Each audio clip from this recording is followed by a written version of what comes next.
Hey y'all, it's AK here. We're out here at Chaos Off-Road Park and we had an issue with a broken brake line. Now, one of the things that happens when you're out on the trail is you've got hydraulic lines that go around your vehicle.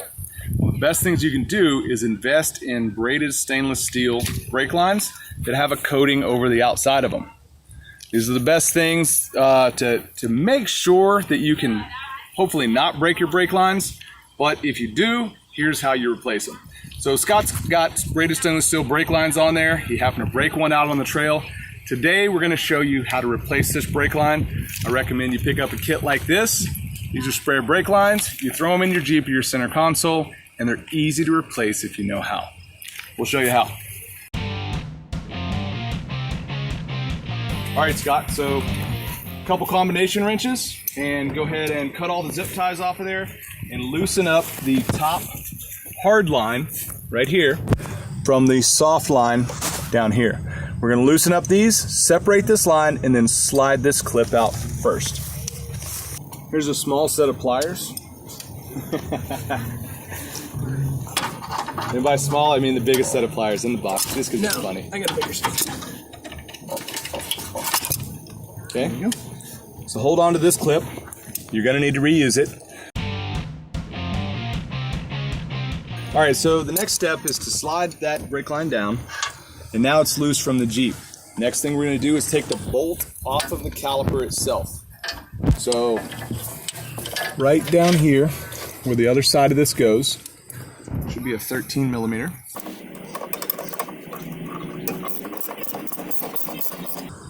Now be careful when you're taking that off of there. There's going to be two brass washers. One of those washers is going to be on the outside of this, one's going to be on the inside. We're going to need to reuse those in an emergency situation.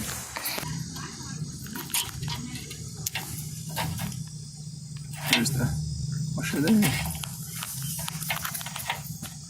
And cool, so go ahead and pull that line out. Go ahead and slide the bolts and the washer into this new line. And go ahead and thread that in. Which way do you want? You want it behind here or in front?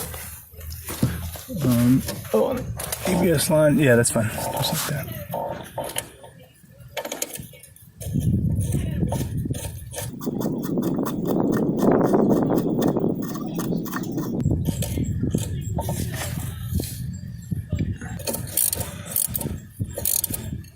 So snugged up, and maybe just a little bit more. Yeah, that'll work. So we just want this tight enough so that it doesn't leak. You don't got to go ham on this bolt. You don't got to strip it out, because then you're gonna have bigger problems, and now you got to go into the caliper. So now we're gonna hook up the top side of this brake line.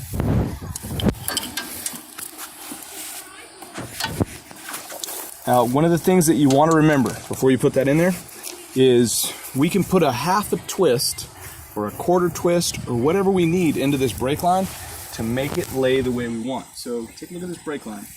If I don't have this twist in there, and let's say it's like this, now when that axle moves, it's going to get caught up in something.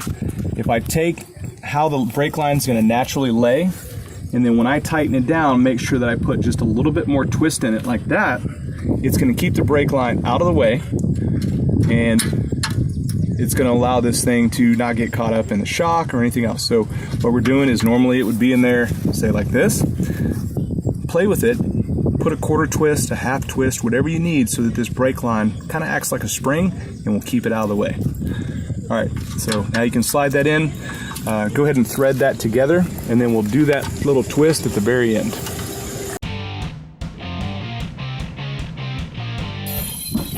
All right, so next up, it's time to add fluid to the system, and let's bleed the brakes. We're going to come over here to the master cylinder.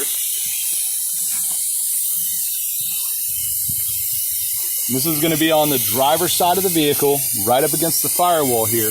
It's this yellow cap. You see right here? Pop that cap off of there.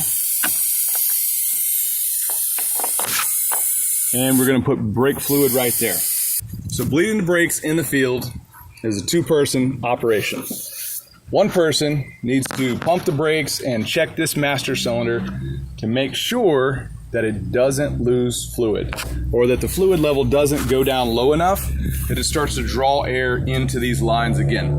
So right now we're going to fill the master cylinder up, and we're going to fill this reservoir up, and then we're going to use the technique to bleed these brakes down.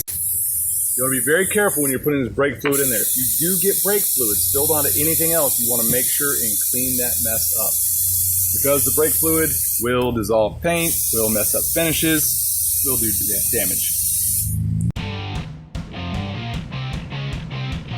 All right, next step, we're gonna bleed these things down, and you've got to locate the nipple on the caliper. Come take a look in here.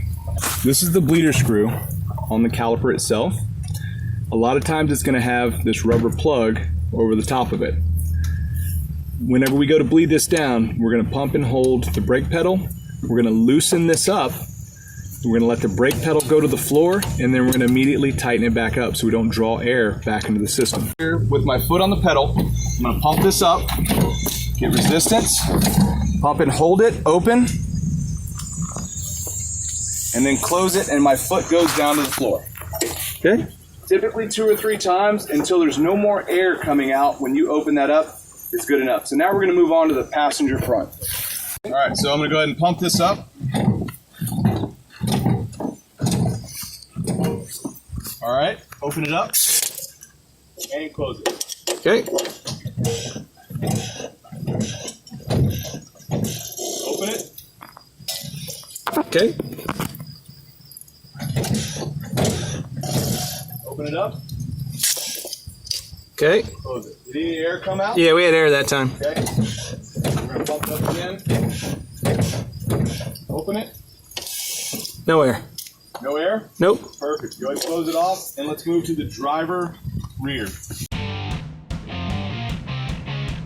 All right, so we've just bled the front 2 brakes. Before we move to the rear brakes, we're gonna go ahead and check the master cylinder and make sure that we have enough brake fluid. So we bled the front. We're gonna go ahead and bleed the rears the exact same way that we bled the front. Remember, we're gonna do driver front, passenger front, driver rear, passenger rear. So we just bled all of the calipers down. There's no more air coming out of the calipers whenever we bleed them. And you can tell because the brake pedal is just as hard as it was before you broke your brake line. So we're gonna check the brake fluid one last time. We're gonna check the entire system, make sure that we don't have any leaks, clean up all the brake fluid, and then we're gonna go back and hit the trail. All right, we got everything bled down. There's no more air in the system. We're ready to go hit the trails. However, the way that the ABS modules on these things need to be bled is by plugging in a scan tool to make sure that you get all of the air out of the system. So this will get you home. This will get you back to the street, and it'll get you to work on Monday. But take it to the closest shop, or take it to your preferred shop so that you can bleed this thing down the right way, just to make sure that you did it all right. Now, make sure that you subscribe and like this video and hit the bell icon so that as we come up with more tips and tricks, you can be the first to know.